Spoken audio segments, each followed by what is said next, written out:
We benefit from, in many cases, a purpose-built living classroom where we've been able to take a blank space and create, in partnership with our academic partners, a skills lab, a lounge, or a classroom.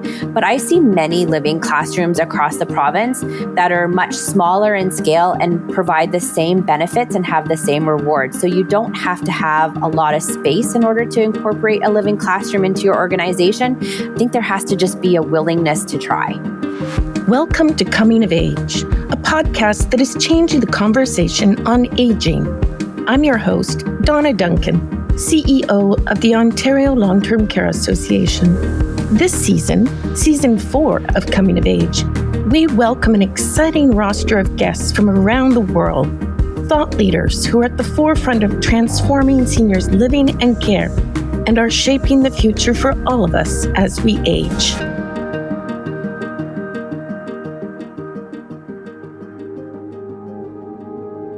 Today, we're diving into the magic of living classrooms, a groundbreaking program that's transforming how we train and recruit a workforce in seniors' care.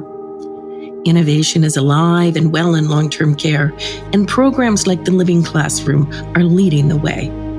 The Living Classroom is more than just a training model. It's a partnership that brings education right into long-term care. Students, faculty, residents and visitors, and care team members work together in a culture of shared learning and teaching. Students gain invaluable hands-on experience, while residents and care teams benefit from fresh ideas, mentorship opportunities, and meaningful connection. It's not just about co-location. It really is about an integrative approach to learning and care. Today, we'll hear from 3 guests who bring the Living Classroom to life. Warda Abbas, a personal support worker at the village of Tansley Woods in Burlington, Ontario, Canada, and a recent graduate of the Living Classroom program at Mohawk College and Schlegel villages. Bruder, People Opportunities Partner at Schlegel Villages, who has seen firsthand how partnership with the education sector and this program shape workforce development. And Jennifer Hartwick, Director of Business Development at Schlegel Villages, who will share the big picture vision for the Living Classroom, why it started, and its future potential. I'm excited to learn more about the program through them, so let's dive in. This episode was generously sponsored by our sector champion, Plan A. Welcome back to our listeners. Really delighted today to be focusing on the magic of living classrooms. Schlegel Villages in Ontario, Canada really is a leader in this space. Jennifer, perhaps you could start off by telling us about Schlegel Villages, but also what is a living classroom? We are a mission-driven organization who really specializes in long-term care and retirement homes. We operate 18 different villages across southwestern Ontario, and we provide home for over 5,300 older adults now. And in a continuum of care that obviously includes long-term care, retirement living, but also some community-based services as well. Our villages are really designed to foster social engagement and really promote well-being. Each village is built around a concept of a small Northern Ontario community. So we have a main street and a town square that connects our residents and our students and our researchers and our educators and the broader community together. When it comes to living classrooms, when you actually go for the official definition off of the Living Classroom website, it says that a living classroom is a partnership model, one that integrates education into a long-term care retirement home setting. It's a really unique opportunity for students to gain real life experience so that they're well prepared for a career, hopefully in senior living. How did this program actually start? And I also know that it's evolving. It's hard to believe, Donna, but our living classroom model has now been in place for 15 years. It's incredible that it's been that long already, but it's way back into September of 2009 when our first living classroom opened at the village of Riverside Glen in Guelph in partnership with Conestoga College. And the impetus for it, to be honest, was that there was a nursing shortage. And so there's no local college in Guelph that we could partner with at that time to have students come and do placements, which is traditionally how we would engage students at that time to be considerate of a career in long-term care or retirement living. So in partnership with Conestoga College and Schlegel Villages, we opened the living classroom where our very first 30 personal support workers came to Riverside Glen to be part of a first living classroom. The classroom quickly expanded to welcome the practical nursing students as alongside the PSW students. And it really met the need for students who were unable to travel to other jurisdictions for their schooling while we were experiencing these shortages. So individuals who could live in and around Guelph had a more local place to go to obtain a PSW or a practical nursing diploma. Has that really helped you with your recruitment and retention? Because I know even during the pandemic, we had new people come into our long-term care homes as PSWs, but they weren't necessarily sure that this was going to be a fit for them. And for many, it wasn't. So are you tracking those outcomes in terms of who actually stays, goes on to be a PSW, who may then want to continue on to become a registered practical nurse or a registered nurse? We are doing a better job of tracking today than we had early on in the program. There have been hundreds of students who have graduated from the living classroom, and many of those graduates have been or continue to be employees of the Village of Riverside Glen. As the program has expanded across Schlegel Villages, we've had to find a better tool in which to track this. So with programs now, not just with Conestoga College, but also expanding with Mohawk College to our campus in Hamilton at the Village of Wentworth Heights and the Village of Tansley Woods in Burlington. And recently with Sheridan College in Mississauga at the Village of Erin Meadows, we've now got a larger volume of students that we're trying to track and find placements for, as well as future employment opportunities. Oh, that's wonderful. And I'm sure that student satisfaction is top of mind, not only their success rate, but how satisfied they are. Have there been any issues with families or residents? How do they respond? Christine, would love to hear your thoughts. One of the things when a living classroom is started, often residents are, what's going on? What's happening? Well, this is a change. And so we're often having to remind them, students have all been here. They're just in a different capacity now. We've hosted students for many years. What we are trying to do is be very proactive. Let them know what to expect. Where will the students be? What will they be doing? How will it impact them in their day-to-day living? And the more we communicate upfront and share as much information as we have, it's less likely that we get any pushback. In fact, what residents do enjoy is that extra connection that they get with people. Just that friendly conversation, the engagement that they get in, having a genuine and authentic conversation with somebody, and with having the students there, it allows to enhance those meaningful connections with people. So in all, the feedback has been positive, but advice would be make sure you're proactive in sharing what's to be expected.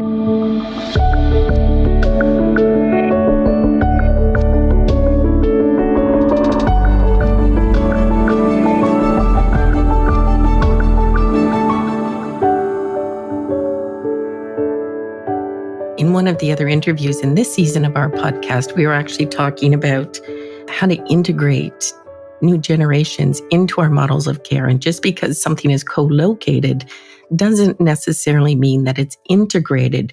And what you're speaking of is a truly integrated approach to care and learning, how you're supporting your residents.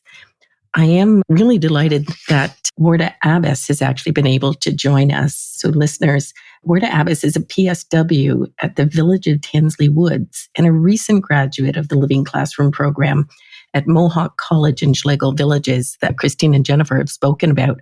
Welcome, Warda. We are so pleased that you were able to join us today and really wanting to hear from you firsthand. Why did you apply to the Mohawk Living Classroom PSW program? What was so attractive for you as an applicant as you were thinking about your career path? I live in Hamilton, and right behind my house is the Wentworth Heights Schlegels. And I was planning to go back to school, and my friend, she said, why don't you go to Mohawk and apply for PSW program? And then there was two options. One was the Brantford, and one was the Tansley Wood. I did apply and I got in right away. It's very convenient for me. I don't have to drive to a different colleges like out of the town. And I trust Mohawk College because all my friends graduated from Mohawk College and I know how it is. That's so great to hear because it sounds like they made it easy for you. What was your experience like as a student? So coming in, you've now been through the application process. You've been accepted into the program. Did you have modules first and then you went to work, have an opportunity to actually have direct contact with the residents? So we had lots of modules to go through before we go into the program. We had to finish them before our first lab day so we can go in person. So when the first day started, we were introduced to the team experience anyway. So we went upstairs and we were introduced to the floor. We introduced to the long-term care and the retirement. So we know if we're going on the placement, we know where we are going. Then the next lab day, we were practicing on each other to make sure that we have all the knowledge that we need to apply it on the residents. That's very insightful and really helpful for others who might be interested in the program. Are you working in long-term care now? Yes, I do work in long-term care. Yeah, that really prepared me really well. And it actually push me forward to apply for the enriching program also at Tansley Wood Lab. So it's very exciting. That is super exciting. So that's for the registered practical nursing program? Yes. Very nervous and excited and everything. So I know, Warda, that you have a family, and I'm really curious as we think about this. You're going to school, you're working at the same time in a long-term care, and now you're going back to school. How does this program and how do Schlegel Villages actually help you balance that school, work, and family life? So the schedule is very flexible. Like I talked to my team coordinator, and he's like, "It's gonna be fine. We will work around your schedule. We will see what hours you need to work and when it's your lab day and everything." So they're very helpful. They're very understanding of that we have life, we have family, and we're trying to pursue our dreams. Well, and we need you to succeed in your dreams because we really need people like you, Warda, who are committed to working with older people who want to come and have a career in our healthcare system. Yeah, they work in the long-term care, and two of them actually, they moved the RPN right away, but most of them, they are still working in the long-term care, and I have one friend who works in a hospital. So the program's working, Jennifer and Christine. I have to say, Christine, from your vantage point, how has this evolved? And what makes this program unique as you support the students in achieving that balance, but also achieving success? Yeah, thank you. Congratulations, Warda. If I could, Donna, just touch on that briefly, because Warda's comment about the bridging program, that evolved last summer with Mohawk College. We were struggling to find RPNs. And so we came up with this bridging program idea to utilize the space of our living classroom. So we brought on, I believe we're at 72. We've got 2 sites with our first cohort of PSWs bridging to RPN at both our Wentworth Heights and our Tansley Woods. And then as Warda shared, we've got another cohort ready to go. It really, that experiential learning is that whole concept of what makes that program unique. It's that hands-on experience with a supportive team behind you, guiding you all the way through your learning and being present to answer questions, help you grow. There's no better way to learn than hands-on. You can learn everything you want, right, Warda, from a textbook or from a lesson, but to really experience that, it brings it to a whole different level. Hands-on is the best. That's how we were all prepared to go right away and work in the long-term care, because we had the knowledge, we had the experience, and we just went directly and apply it. Warda, you spoke about the support that Mohawk College gave you in joining this program. Jennifer and Christine were both talking about the importance of the partnerships. And one of the themes that consistently comes up on our discussions on this podcast are about trust, shared vision, and trust. And I am curious how you pick your partners, your academic partners, colleges, universities, school boards, and others. to find that path? And is it getting easier now that you have a well-tested model that will continuing to evolve for how we can build a new workforce? And Christine and Jennifer would love to hear from you on that.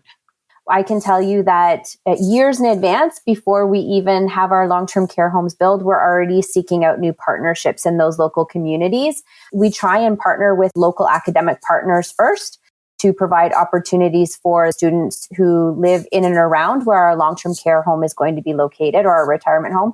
There has to be a shared vision. You're absolutely right, Donna. You talk about ever evolving. We've now expanded to OTA and PTA programs. Christine has been working with some local colleges around having EMS students come into our buildings as well. So we're always looking to expand not just our academic partners, but also the number of programs or the types of programs that are offered within our living classrooms as well.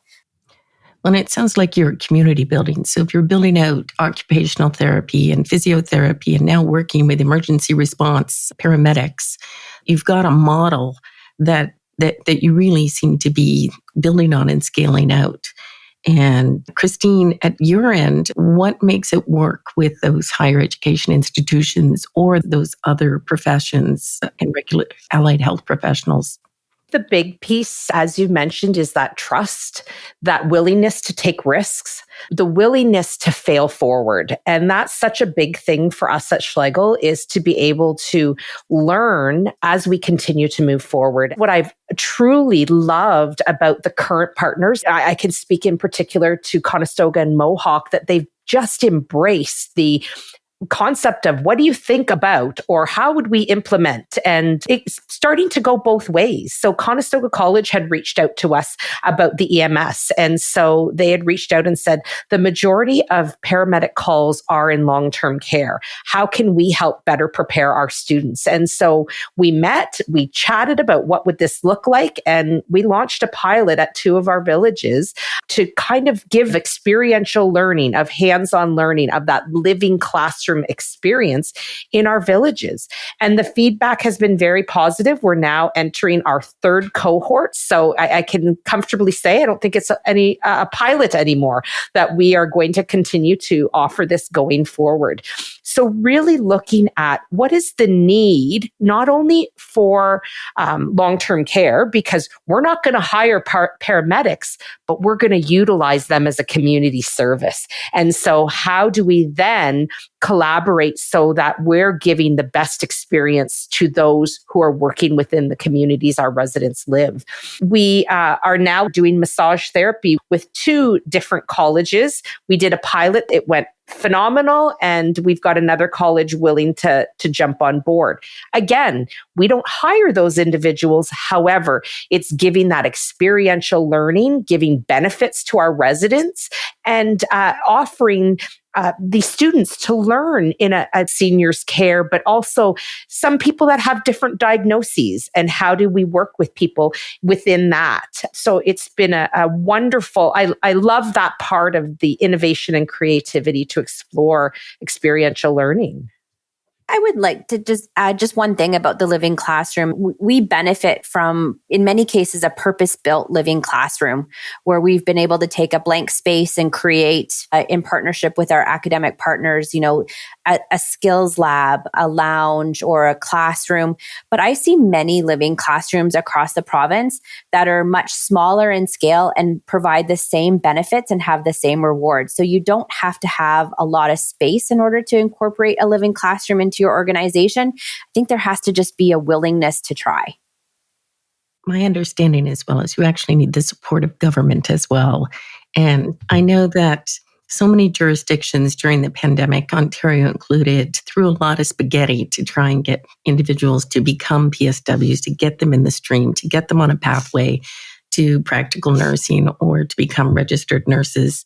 One of the questions I'm often asked from my international colleagues and also colleagues from across Canada, how has the government of Ontario supported this type of innovation?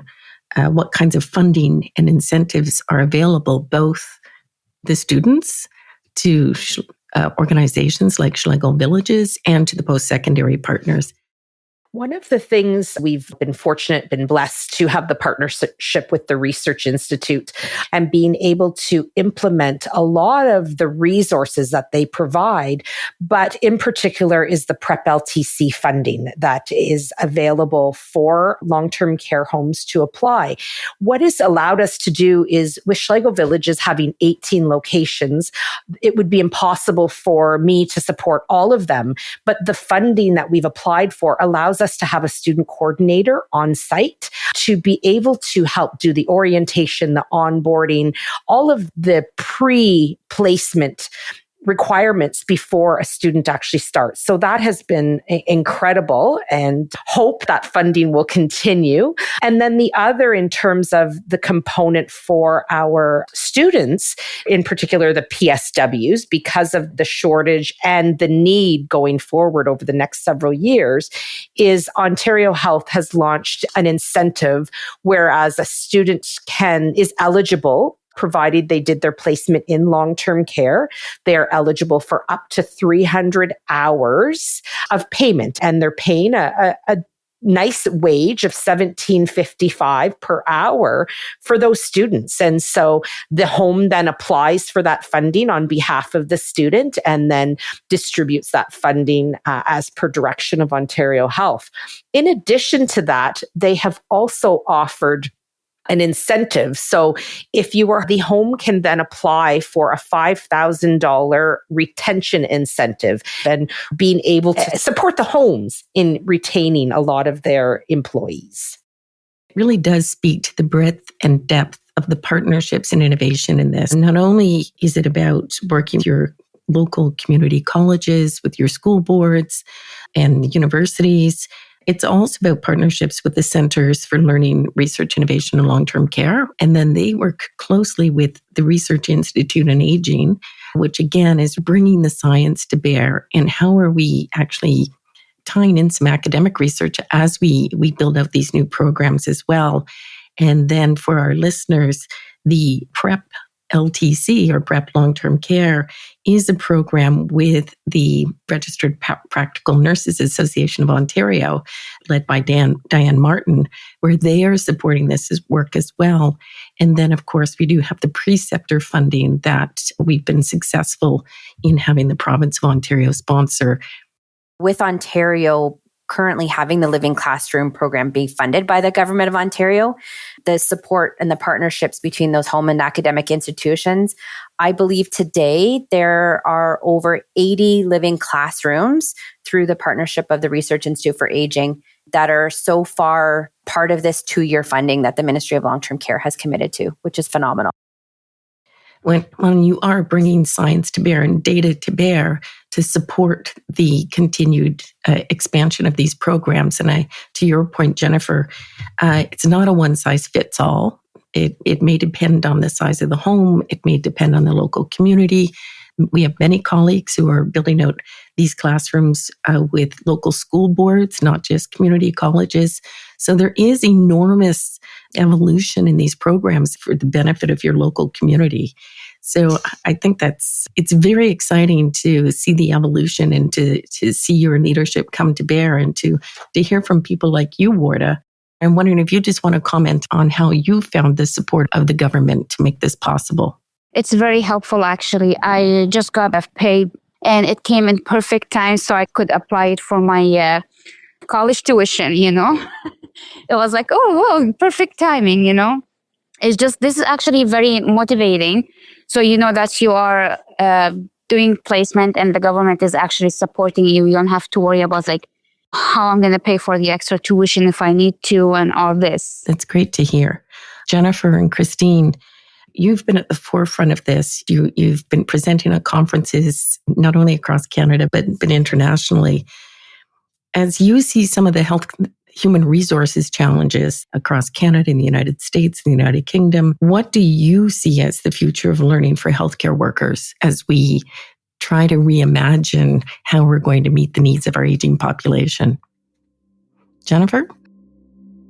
We have an ability to engage others where a typical traditional setting doesn't meet their needs. And so our living classroom environments are smaller space. They're not large 900 seat classrooms. It's a smaller setting in what I would like to think is a friendly environment where our students can come and be greeted by our residents and our family members. It's a neat place for us to offer a different way to learn the same kind of information, but come out with a different skill set above and beyond what you get in a traditional classroom. You heard Warda talk about how she had a different skill set and a level of competence and confidence, I think, that other students might not have coming through a traditional setting. It's a neat opportunity for us to show not just those living in Ontario, but around the world, potentially the opportunity of a rewarding career in the senior living sector. So I think the future is quite bright. We've talked a bit about how we bring the students into the village and we incorporate them into the village. But also it's recognizing that you're in healthcare and you're learning about Parkinson's.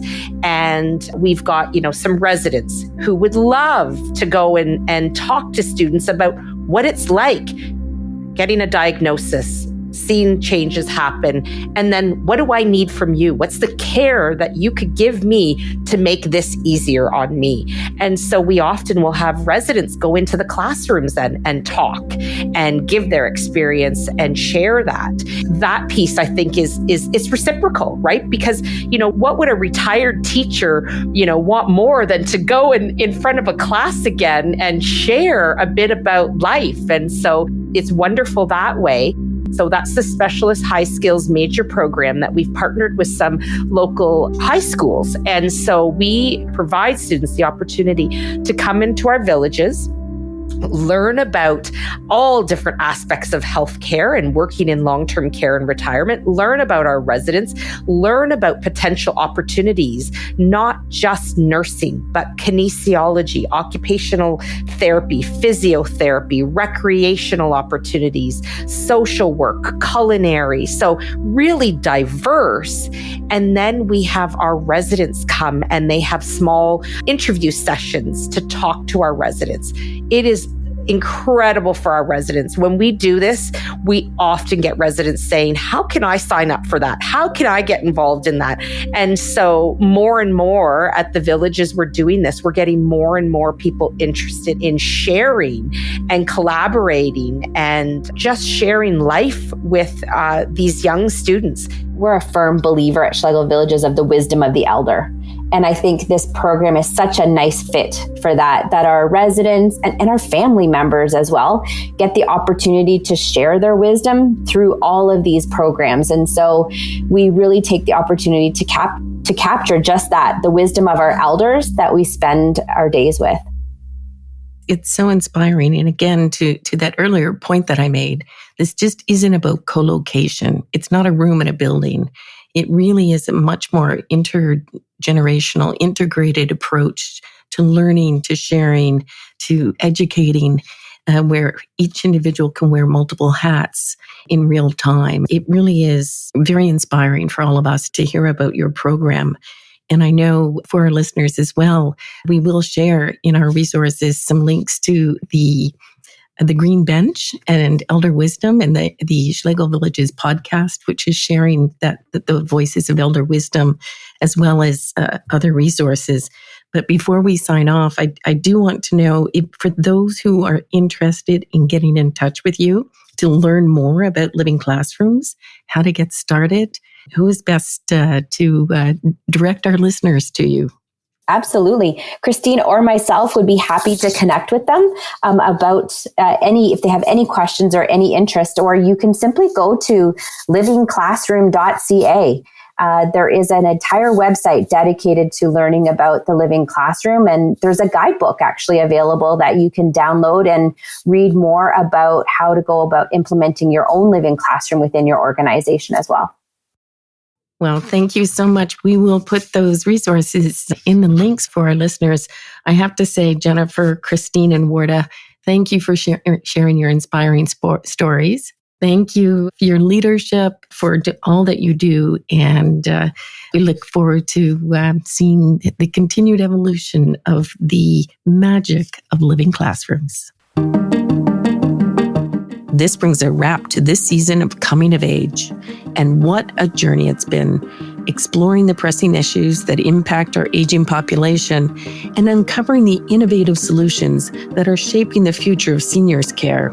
From policy and politics to innovative care models and solutions to build senior-friendly communities and sustain our health workforce, we've covered a lot of ground.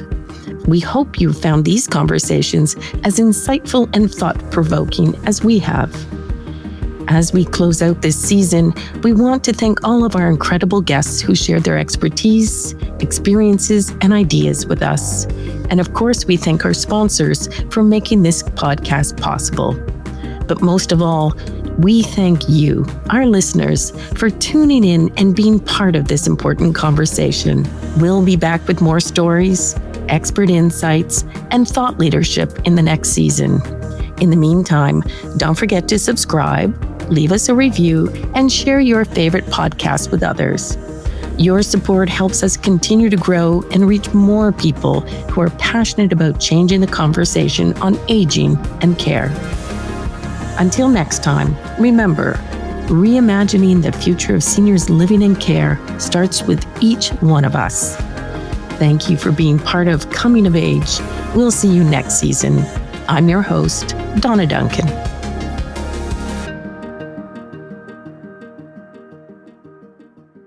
This episode was generously sponsored by our sector champion, Plan A. Plan A Senior Care Staffing and Recruitment is Canada's premier healthcare staffing solution dedicated to the senior care sector.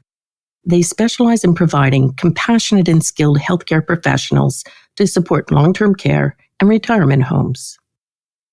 Introducing the addition of Plan A Allied with a combined focus on flexibility, innovation, and team building, Plan A will offer over 20 new designations tailored to be the solution to your human resource challenges. Trust Plan A Allied as your comprehensive supplemental staffing partner, ensuring your home is equipped with the dedicated workforce necessary for optimal care and support. Learn more at www.jointheateam.com.